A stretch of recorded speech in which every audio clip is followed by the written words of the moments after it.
How to build your NEET PG foundation right from second year. अब क्या NEET PG crack करने के लिए कॉन्सेप्ट्स की ज़रूरत है या सिर्फ कुछ एमसीक्यू सॉल्व करने की ज़रूरत है? अगर आपने पूरे 5 साल कुछ भी पढ़ाई नहीं करी, कभी बुक्स को भी नहीं छुआ and you have no orientation of the subjects, तब इंटर्नशिप में आता है पैनिक। अभी अगर आप कंप्लीटली इग्नोर करोगे चीज़ों को, थिंकिंग कि मेरे पास इंटर्नशिप में 6 महीना होगा, उसमें मैं दिन रात मेहनत कर लूँगा, देन वो उतना पॉसिबल नहीं हो पाता है। Hi everyone and I welcome you all to the PW Merit channel. I am Dr. Anusha Rathi, your microbiology faculty and mentor. आज बात करते हैं एक बड़े इंपॉर्टेंट टॉपिक की कि how to build your NEET PG foundation right from second year. I get lots of messages from you guys saying कि ma'am मैंने फर्स्ट ईयर मज़े में निकाल दिया, मैम मेरा सेकेंड ईयर भी ख़त्म होने वाला है, exams are approaching, will I stay behind, मैं क्या करूँ। स्पेशली जब हम बहुत सारे टॉपर्स एंड अचीवर्स का इंटरव्यू लेते हैं तो उसमें often we get such comments कि मेरा तो सेकेंड ईयर ख़त्म हो गया, what do I do now. So what can you do now to push your NEET PG preparation to the next level so that आपको help हो, ना कि panic हो in internship? That is why we have this session. Now, this session in no way is a motivational talk. This session is to give you to the point strategy of how you can start preparing from second year itself.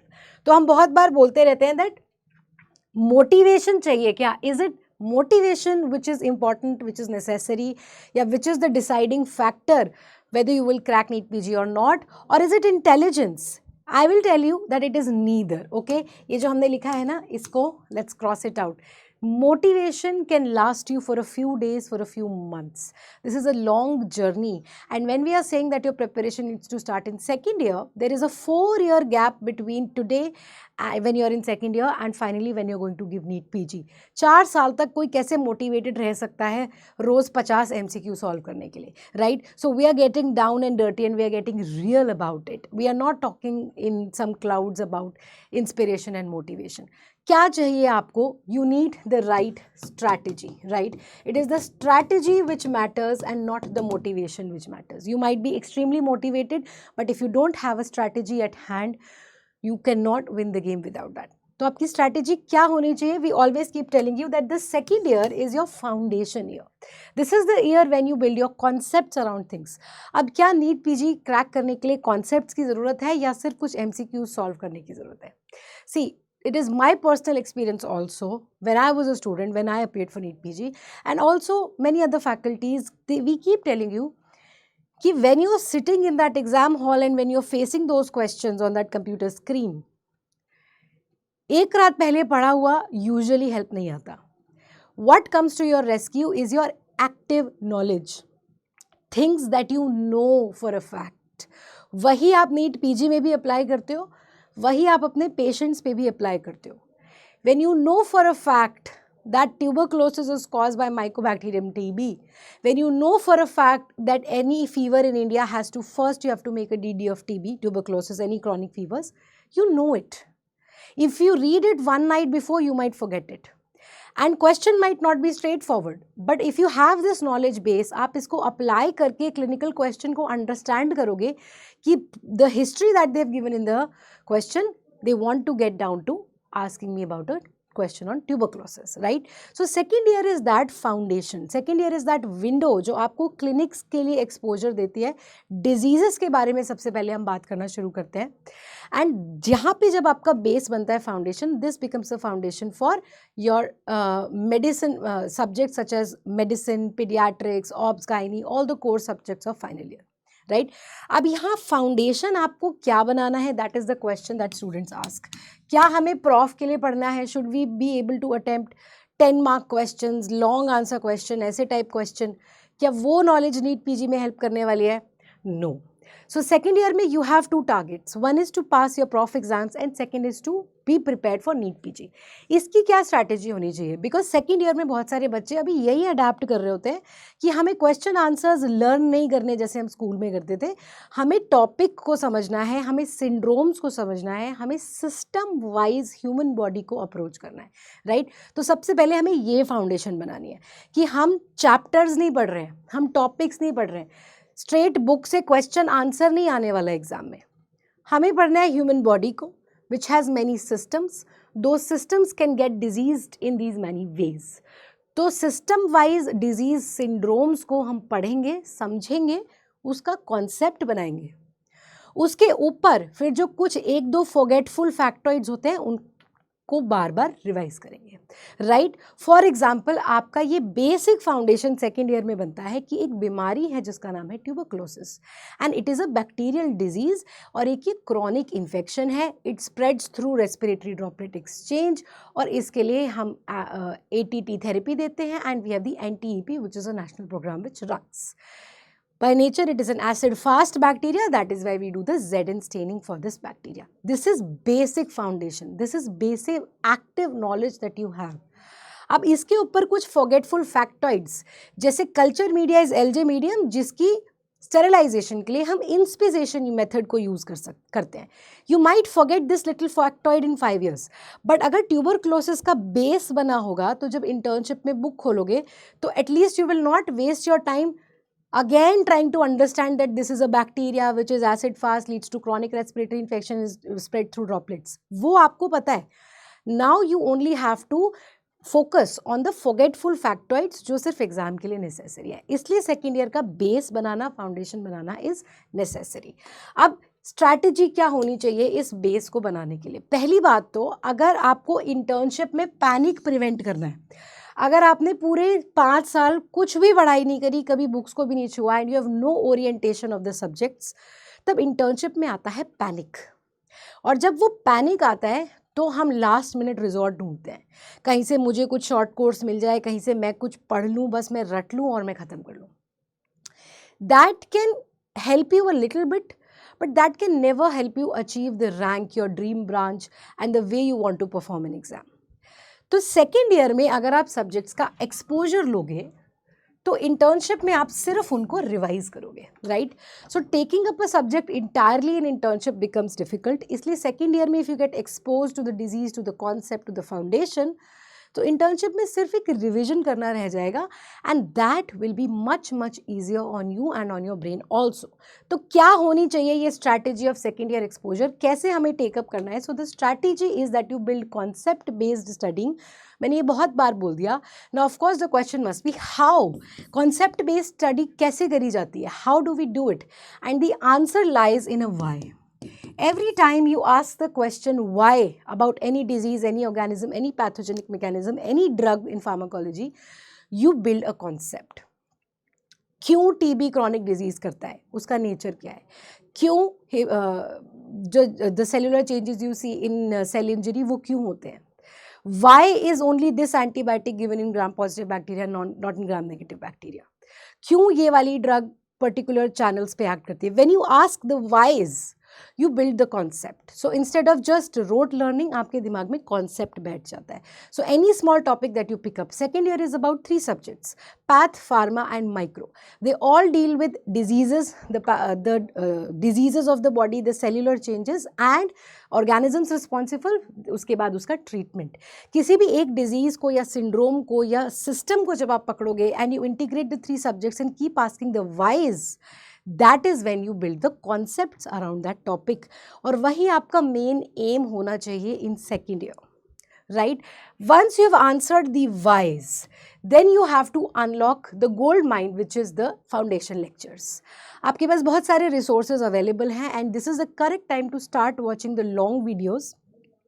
लेकिन binge watching से बचना है. आज से अगले 10 दिन में पूरा फार्माकोलॉजी खत्म कर दूंगा. Don't do this to your self. When you do this to your self, you push your self in a place जहाँ पे आप जल्दी बर्न आउट हो जाओगे. सेकेंड ईयर में ही सारी ताकत लगा दोगे तो इंटर्नशिप में क्या लगाओगे? And this is actually the time जब आपको इन्जॉय भी करना है, फेस्ट में भी जाना है. You have to live your life while building a concept, right. अगर फर्स्ट ईयर के बच्चे को सीधे 10th की बुक दे देंगे, फर्स्ट क्लास के बच्चे को सीधे 10th की बुक दे देंगे, देन वो डर जाएगा. It will create panic in their mind. So इतने बड़े बड़े टारगेट्स अभी सेट करने की कोई ज़रूरत नहीं है, बिंज वॉचिंग करने की कोई ज़रूरत नहीं है. When you take things slow, when you watch the lecture slowly, आज एक लेक्चर देखो, फिर उसकी रेफरेंस या स्टैंडर्ड टेक्स्ट बुक को पढ़ो, बस 10 से 15 मैक्सिमम 25 MCQs उसके सॉल्व करो and you are good to go. When you learn things slowly, it gives your brain time to process that information and to store it into long-term memory. जब आप एक ही साथ बहुत सारा इन्फॉर्मेशन ले लेते हो तो 80% उसमें से आप भूल जाओगे। अगर आज ही सेकेंड ईयर में 10 दिन में फार्मा खत्म कर दी, उसके बाद 3 साल तक टच भी नहीं करी, तो आप डेफिनेटली उसको भूल जाओगे। But if you take your time, your 1 year, and you dedicate each day slowly to each subject, तो आपने 365 डेज के पीरियड में उन 3 सब्जेक्ट्स को पढ़ा होगा। तो अगर आप उनको थर्ड ईयर या फाइनल ईयर में नहीं रिवाइज कर पाओगे, बट इंटर्नशिप में when you will go back to those same topics, your brain will recognize the familiar concepts. वो भूलेगा नहीं उनको, क्योंकि वो इन्फॉर्मेशन धीरे धीरे दी गई थी ब्रेन को at the correct intervals. So that is why you have to crack the code to your psychology and your brain, and you have to utilize this tool to its best ability. इसको overburden नहीं करना है, that too so soon, right? Stick to a resource. This is something that a lot of toppers keep telling us, and most faculty also says this. Stick to a resource. देखो, brain को ना अच्छी लगती है familiarity, brain को अच्छा लगता है सिमिलरनेस, सिमिलैरिटी। तो वही कॉन्सेप्ट सेम है, सारे रिसोर्सेज, सारे टीचर्स, सब लोग सेम ही बात पढ़ा रहे हैं। You know, nobody is sitting and doing their own research in the world. सबका स्टैंडर्ड रेफरेंस सोर्स सेम है, सब एक ही बात बता रहे हैं आपको। कोई किसी स्टाइल में बताता है, कोई किसी और स्टाइल में बताता है।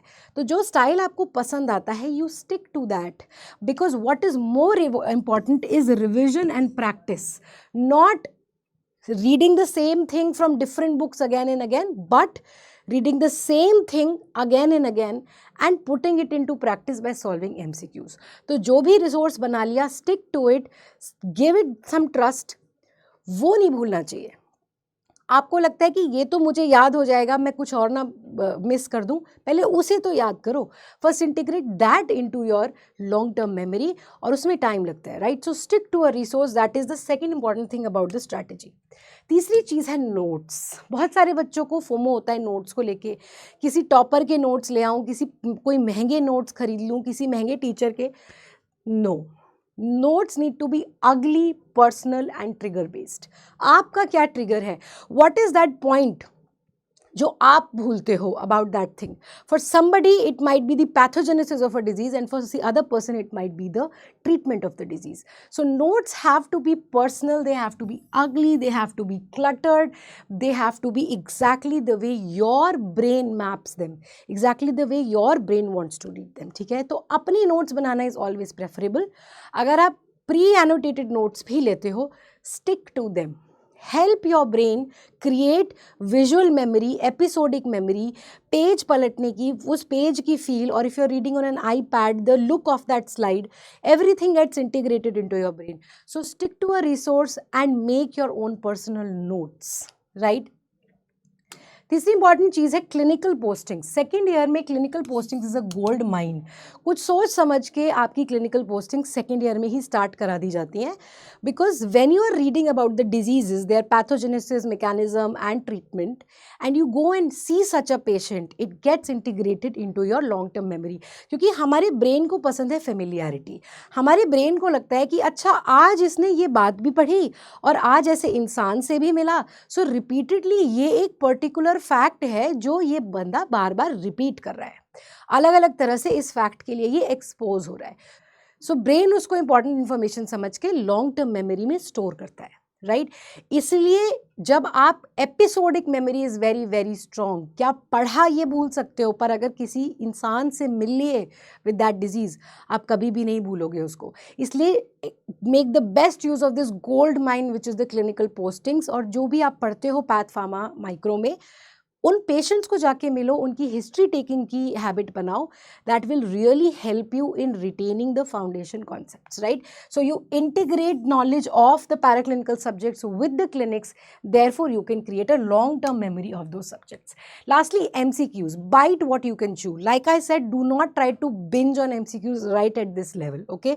MCQs needs to be practiced, और वो काम आपको करना है in your internship. In second year आपको कॉन्सेप्ट बनाना है, थोड़े बहुत MCQs लगाने हैं. 20 to 25 MCQs per topic is enough.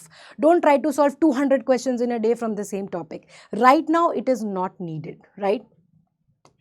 Then the do's and don'ts. So basically, active knowledge base is what is going to come to your rescue, and you have to make long-term memory, because the brain loves concept familiarity. Same concept को आप बार बार जब पढ़ोगे अलग अलग तरह से, पहले book से, फिर लेक्चर से, फिर क्लिनिकल पोस्टिंग से, फिर उसी के MCQs, इस कॉन्सेप्ट फेमिलियरिटी की वजह से ही ब्रेन उसको लॉन्ग टर्म मेमोरी में स्टोर करता है। और यही डिफरेंस है टॉपर्स एंड नॉन टॉपर्स के बीच में। Toppers are not more intelligent, toppers are not, they don't have super brains that they don't forget anything, they remind their brains of the same thing again and again, that is what is important. Don'ts में है last minute rote learning या panic नहीं करना है, बहुत सारे resources से खुद को कंफ्यूज नहीं करना है, and you have to prevent burning out before the game has even started. So the biggest mistake in second year is, अभी से जब आप फुल फोर्स लगा दोगे देन यू चांसेस आर कि तुम बर्न आउट हो जाओगे before the final stage also. So अभी के लिए सिर्फ एक ही रूल ऑफ थंब है, 3 सब्जेक्ट्स जो सेकेंड ईयर के हैं उन्हीं पे फोकस करो। वाई पूछ पूछ के हर एक सिस्टम वाइज सिंड्रोम को कॉन्सेप्ट बनाओ, लॉन्ग फाउंडेशन लेक्चर्स को अभी देखो, उसके बाद 20 to 25 MCQs उनके सॉल्व करो और अपने नोट्स का बैंक बना के रख लो। फाइनली जब ये तुम्हारे पर्सनलाइज्ड नोट्स होंगे, जो जब तुमने लेक्चर देखा, तुमने MCQ सॉल्व किया, उसमें तुम जो बात भूल रहे थे और जब पेशेंट को मिले तो क्या फाइंडिंग्स थी, इस गोल्ड माइन को जब तुम इंटर्नशिप में खोलोगे दोबारा बिफोर नीट PG, सो सब कुछ रिकैपिचुलेट हो जाएगा और रिवाइज हो जाएगा। एक पॉइंट पे ऐसा लग सकता है कि क्या ये मैंने ही पढ़ा है, मुझे याद नहीं है, बट ट्रस्ट योर ब्रेन, वो सब रिवाइज हो जाएगा। अभी अगर आप कंप्लीटली इग्नोर करोगे चीज़ों को, थिंकिंग कि मेरे पास इंटर्नशिप में 6 महीना होगा, उसमें मैं दिन रात मेहनत कर लूँगा, देन वो उतना पॉसिबल नहीं हो पाता है। Brain is like muscle building, that is also a muscle. So अगर आप सारा ज़िंदगी जंक फूड खाओ और एक दिन जाके आप 50 किलो का वेट नहीं उठा सकते ना, you have to start small, you have to start slow. Similarly applies to NEET PG preparation, right guys? Finally, don't prepare out of fear, prepare out of design. You have to design your preparation, you have to strategize your preparation, and the most important 4-5 things that I have told you about the strategy, इसी को आप apply करो। This is a time and tested formula. सारे toppers भी हमको यही बताते हैं कि बहुत सारे टॉपर्स हो सकता है आपसे बोले कि मैंने तो बहुत मज़े किए थे 4 साल और फाइनली इंटर्नशिप में पढ़ लिया था। What they are not telling you is silently and intelligently वो सेकेंड ईयर में पढ़ रहे थे, प्रॉबली आउटवर्डली नीट PG के पैशन से नहीं पढ़ रहे थे, बट पढ़ तो रहे थे for whatever reason, right? So similarly आपको खुद को बर्डन नहीं करना है with the NEET PG passion and motivation, उसको बैक ऑफ द माइंड में रखना है कि मुझे अल्टीमेटली ये करना है और आज जो मैं कॉन्सेप्ट पढ़ रहा हूँ इसको मुझे 4 साल बाद रिवाइज करने लायक इतने फाउंडेशन से पढ़ना है, right? So prepare out of design and I am sure you are all going to rock it. I will stay tuned with you, continued with you on this journey as your mentor and your faculty, and very soon I will see you in class. All the best.